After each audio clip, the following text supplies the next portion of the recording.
안녕하세요. 지금부터 식품 알레르기에 대해 알아보도록 할게요.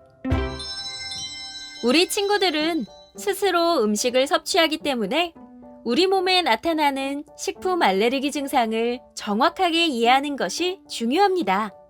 우리 함께 알아보도록 해요. 우선 여러분이 알고 있는 식품 알레르기라는 용어는 식중독이라는 용어와 혼용되어 사용되곤 해요. 정의를 살펴보면 식품 알레르기는 특정 식품에 대해서 면역 반응에 관여하는 세포가 과잉 반응하여 나타나는 현상이고, 식중독은 식품에 함유된 독소에 의한 부작용이에요. 이는 주로 부패한 식품의 세균 등에 의해서 발생하는 것이에요. 식품 알레르기는 토하거나 설사하는 증상이 나타나고, 아토피 피부염이나 두드러기처럼 피부에 증상이 나타나는 경우도 있어요. 흔하지는 않지만 아나필락시스도 발생할 수 있어요. 식품 알레르기의 증상으로는 두드러기, 아토피 피부염, 주로 얼굴, 입술 등이 부어오르는 혈관 부종 등 피부 질환과 천식, 알레르기 비염 등 호흡기 질환이 있어요. 그리고 제일 위험한 아나필락시스라는 쇼크가 있어요. 식품 알레르기의 유병률은 다른 알레르기 질환에 비해서 적은 편에 속하고, 나이가 많아질수록 감소하는 경향을 보여요. 그렇다면 식품 알레르기를 일으키는 빈도가 높은 식품에는 어떤 것이 있을까요? 우선 알레르기를 일으키는 빈도가 높은 식품으로 계란, 우유, 콩, 밀가루, 땅콩, 생선, 갑각류, 견과류가 있어요. 원인 식품은 연령에 따라서 약간 차이가 있는데, 영유아나 어린이일 때는 계란, 우유, 콩, 밀 순으로 높고, 최근에는 땅콩이 증가하고 있어요. 청소년이나 성인인 경우에는 땅콩, 생선, 갑각류, 견과류 순으로 높습니다. 이들 원인 식품 중 견과류, 특히 땅콩과 어패류는 잘 소실되지 않고 성인이 되어서도 문제가 될 수 있어요. 식품 알레르기에서 중요한 것은 교차 반응인데요. 원인 식품에서만 증상이 나타나는 것이 아니라 같은 식품군에서도 알레르기 반응을 보이는 것을 말해요. 그림을 보게 되면 소젖으로 만들어진 우유와 염소의 젖의 교차 반응률이 92%인 게 보이시죠? 이런 경우 일반 우유에 알레르기 반응을 보이는 사람이 염소 우유에도 알레르기 반응을 일으킬 수 있어서 피해야 하고, 염소, 양 이외에도 다른 동물 우유에도 문제가 될 수 있어요. 또 새우의 경우 게와 바닷가재의 교차 반응률이 75%를 보이기 때문에 새우에 알레르기가 있는 사람은 게와 바닷가재도 조심해야겠죠. 이처럼 교차 반응을 보일 수 있는 식품을 아는 것 또한 매우 중요해요. 식품 알레르기는 병력, 식품 일기, 혈청 및 피부 시험, 식품 제거 및 식품 유발 시험으로 진단해요. 혈청 검사를 보면 다른 알레르기 질환에서도 수행하는 총 면역글로불린 E 검사, 항원 특이 면역글로불린 E 검사, 알레르기 피부 시험 등이 있어요. 식생활 관리는 원인 식품을 밝혀내고 나서 그 식품을 섭취하지 않는 것이 최선책이에요. 이를 위해서 음식 성분에 대해 확인이 필요하고, 지속적인 식사 일기를 써서 또 다른 원인이 있는지 확인해야 해요. 또한 원인 식품을 피하기 위한 안전한 식품 준비가 필요해요. 그렇다면 식품 알레르기의 치료와 관리는 어떻게 해야 할까요? 치료와 관리는 원인 식품 제한, 약물 치료, 영양 관리로 나눌 수 있어요.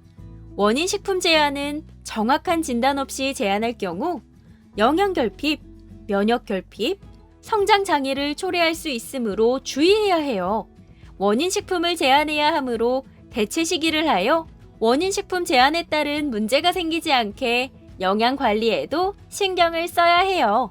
약물 치료는 항히스타민제, 스테로이드제 복용 혹은 주사 등이 있어요. 앞에서 설명한 아나필락시스를 경험한 식품 알레르기 환자는 에피네프린 자가주사제를 항상 휴대하고 다니고 아나필락시스 발생 시 바로 에피네프린 근육주사 투여를 해주는 것이 필요해요. 원인식품 제한은 식품 알레르기에서 진단과 함께 치료 효과가 있는 방법이에요. 원인이 되는 식품을 완벽하고 철저히 제한하여 증상이 좋아지는 것을 확인할 수 있어요. 이후 일정 기간 유지하는 것이 필요하고 이후 다시 시도하기 전에는 의사 선생님과 상의하는 것이 필요해요. 제한 시기를 할 때는 다음과 같은 경우를 생각해야 해요. 우선 계란을 제한할 때 피해야 하는 식품은 빵류, 사탕, 스프, 파스타, 미트볼, 마시멜로, 마요네즈, 샐러드 드레싱, 아이스크림, 어묵, 튀김, 부침 등 계란이 들어가는 음식이나 기타 계란 성분이 함유된 식품 등이 있어요. 우유를 제한할 때는 우유, 요거트, 치즈, 분유, 크림, 버터, 피자, 초콜릿, 캐러멜, 말랑말랑한 사탕, 푸딩, 커스터드, 우유가 포함된 과자, 빵 등 기타 우유 성분이 함유된 식품 등이 있어요. 이 내용은 나중에 식품 뒤에 있는 식품 라벨을 읽는데도 중요하게 사용할 수 있어요.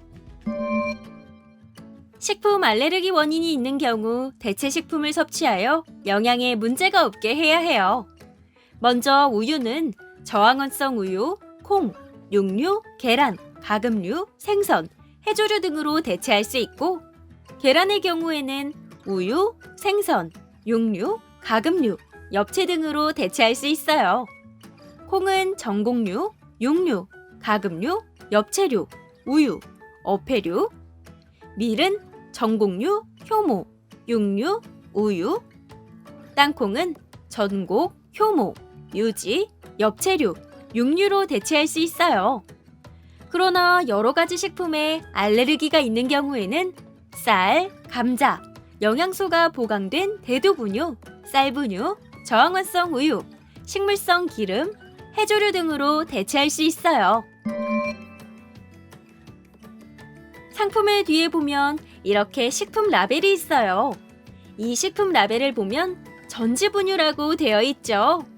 전지분유는 우유 성분이므로 우유 알레르기가 있는 사람은 주의가 필요해요. 그럼 식사일기란 무엇일까요? 위와 같이 식사와 관련하여 어떤 것을 먹었는지 일기를 작성하는 것이에요. 아침을 집에서 먹었고 그때 먹은 것이 밥, 된장찌개, 갈치구이, 배추김치를 기록했네요. 각각 들어간 재료를 작성하고 증상이 있었는지 없었는지 등 상세하게 쓰면 의사 선생님과 상담하는데 활용할 수 있어요. 식품 알레르기 환자는 음식을 준비하는 과정에서도 문제가 될 수 있어요. 우선 일반적인 사항으로 준비 단계에서 손 씻기, 조리기구, 조리대, 식탁 등을 깨끗이 닦아야 하고 조리기구, 식기 분리 등으로 청결을 유지해 주어야 한다는 뜻이에요. 교차 접촉의 주의는 집에서 식사를 준비할 때뿐만 아니라 외식 시에도 일어나는데요. 그 예로 치즈가 함유된 고기를 구운 그릴에 일반 고기를 구웠을 때, 새우를 튀긴 프라이팬을 사용하여 감자튀김을 할 때, 땅콩 샐러드를 집었던 집게를 사용하여 일반 샐러드를 집었을 때도 일어날 수 있으므로 주의가 필요해요. 자, 그럼 이제 OX 퀴즈를 한번 풀어보도록 할까요? 첫 번째 문제예요. 알레르기 검사를 통해 원인 식품이 밝혀진 후에는 평생 못 먹는다? 맞으면 O, 틀리면 X. 정답은 X예요. 특정 식품이 아토피 피부염의 원인으로 확인되었어도 평생 동안 먹지 못하는 것은 아니에요. 일정 기간 동안 원인 식품을 제거하였다가 서서히 다시 먹는 방법으로 치료하게 돼요. 그러나 다시 먹는 시기나 방법은 매우 조심스런 주의가 필요하므로 반드시 의사 선생님과 상의해서 결정해야 해요. 과일, 야채, 곡류에 대한 이상 반응은 일시적인 경우가 많아 보통은 6개월에서 12개월 이내에 다시 먹어도 되는 반면에 견과류나 어패류 등에 대한 알레르기는 잘 소실되지 않아요.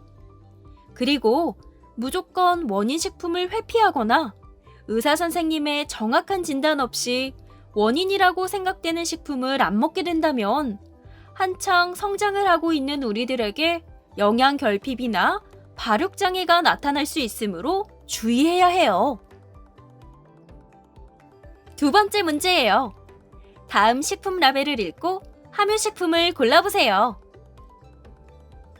정답은 2번 우유와 4번 대두예요.